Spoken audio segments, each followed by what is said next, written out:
The clash between Luffy and Kizaru practically ended in a draw, but the Straw Hat can be considered the winner because he only passed out due to the exhaustion from using his Gear 5th, while Kizaru went down after taking an insane blow to the head. But if we analyze the fight objectively, we can notice that Kizaru might not have used his full power. First, we need to give a quick summary of how this battle went down. As soon as the Admiral sets foot on Egghead, Kizaru easily defeats Sentamaru with a light-based attack, clearing the way to the lab where Vegapunk is. It's worth remembering that back in the Sabaody arc, Sentamaru managed to defeat Luffy with ease, and when the Straw Hats returned after 2 years, unfortunately, there was no rematch between Luffy and Sentamaru. Anyway, back to the video. Luffy intercepts the Admiral and activates his Snake Man form to try to keep up with his speed, but Kizaru proves superior and counterattacks effortlessly, launching him away with a light speed kick that slams him into the Frontier Dome, followed by a laser explosion. In the whole Cake arc, Luffy used the Snake Man form to defeat Katakuri, overcoming both his speed and observation haki. But as we saw during Aokiji and Van Ogre's invasion of Big Mom's territory, an Admiral is far stronger than a Yonko commander. Or at least that's what it seemed when Aokiji easily defeated Charlotte Cracker. I'm not trying to start a debate here, but I believe that since Kizaru handled Luffy's Snake Man form so easily, Admiral Bolsalino would defeat Katakuri. Do you guys agree too?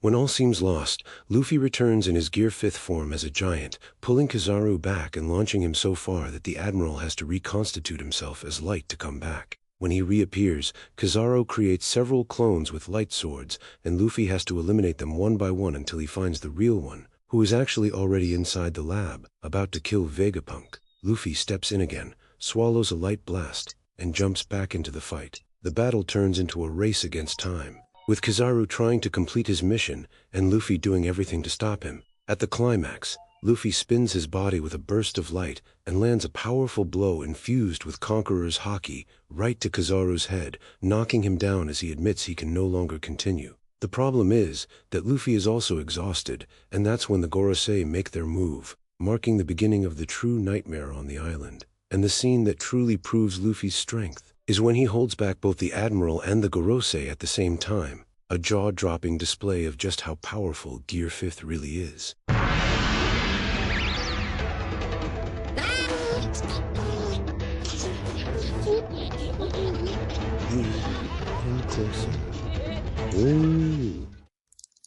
So, based on this quick summary, we can now answer the following question. Why did Kizaru lose? After all, this character is basically a human missile, has a body made of light, and is one of the fastest beings in the world, and yet he was defeated by Luffy. In fact, when Rob Lucci finds out that Kizaru has arrived on Egghead, he even says that now that he's working alongside the Admiral, the chances of the Straw Hats making it off the island alive were almost zero.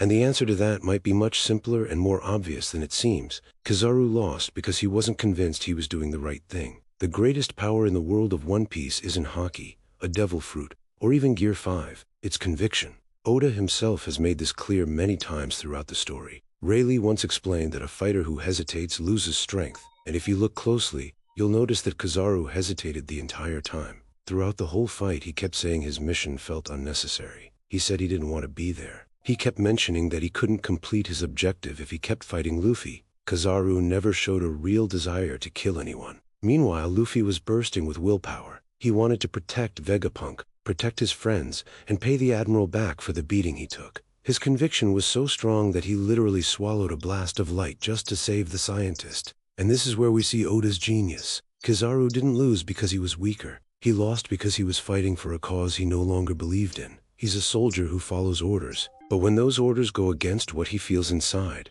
his power just crumbles. The same thing happened to Zoro when he doubted himself against King. It happened to Aokiji when he hesitated in front of Garp. It even happened to Lucci when he realized he was fighting without purpose. At the end of the day, Kizaru lost because his heart was divided.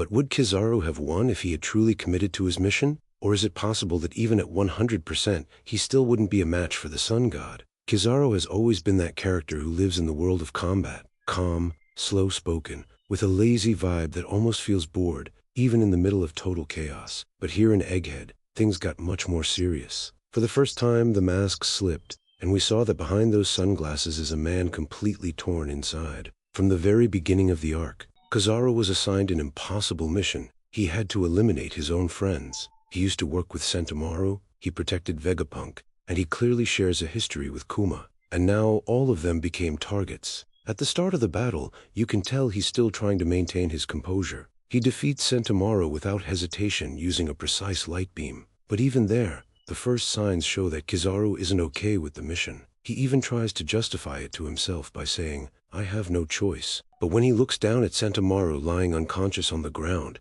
his expression changes. What did they?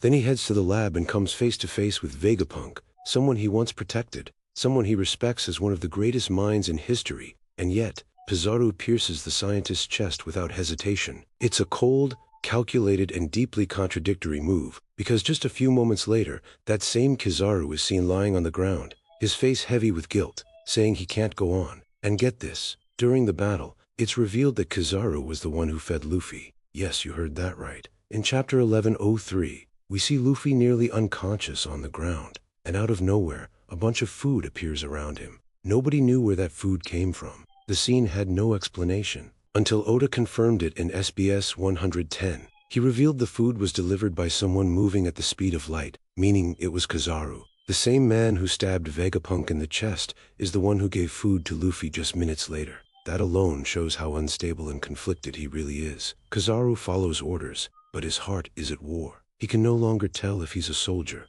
or just a tool of the Navy.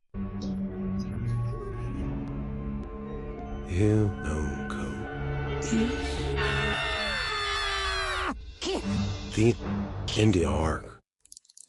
At the end of the arc, when Akainu shows up demanding results, Kizaru explodes like never before. The man who's always been calm suddenly yells at the fleet admiral, tears running down his face, as he says, "You weren't forced to kill a friend today." It's one of the most powerful moments of the entire arc. Right there, Kizaru reveals his real pain. He had to strike down someone he saw as an ally, and even if it was under orders, the emotional weight of that decision fell entirely on him. In the scene where Vegapunk is about to die, he looks at Kizaru and says, "You're being very cruel today." And the Admiral's reply hits even harder. "Should have brought darker sunglasses." At first glance, it sounds like just another typical Kizaru joke, but it carries an overwhelming emotional weight. He didn't want anyone to see his state. He didn't want anyone to notice he was crying. He used those glasses as an emotional shield, but even that was starting to crack. Kizaru lost because he no longer had any certainty. He didn't know whether to protect or to destroy, and that inner conflict drained his strength, blurred his speed, and diluted his will,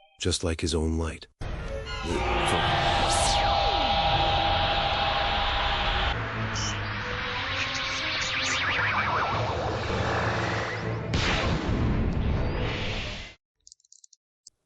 Paikis matetyön on että chawuri free with behind the bararai.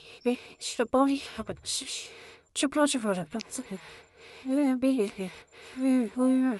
I think it's my deep pilai. Bye.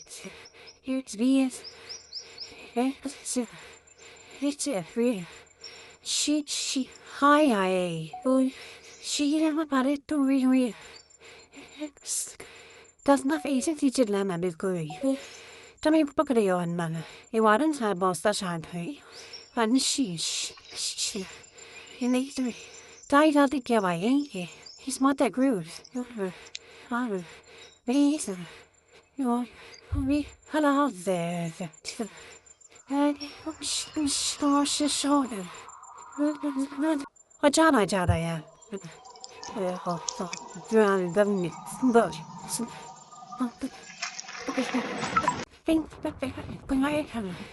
Mom, each other. My mind. Here, bring it to me. Oh, I that be like you're being Canadian. I will. I will. I'll be that you. Me. I had been a bay. And it. I all I know. And I need to be you think they is get fucking it. I heard music. What? No, they. Fia, na få puppen the penis cafe. Who made it now, Cody? Hey, she. Hey, he goes. Get that air out. He not that out there. Oh, not me. See, I'll be the hot, I have bump. So free. Shock, dig it out, dig it out of show. Miss Howden, the fun. Oh, okay. Can't let you. Johnny wants to Buddha, that said a close cafe about it. You what? She shot. Yeah, it's an lie. Can't do them boring, yeah. Walk away, he's what? There's the button. When it's just about how you have it. It's very nice. But I like that. Third long. It's a man that you are you. Also, me, you always thankful thing with them. I'll be taking it, taking out all days. You would bring something with the water. You are. Why? Hear me, guns right. This the one. Cut over his love. It's in there yet, the baby.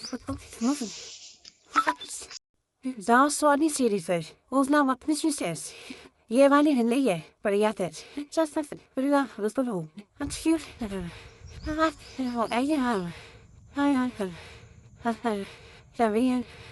I ever fall, but yes, hey, hello, there, hello.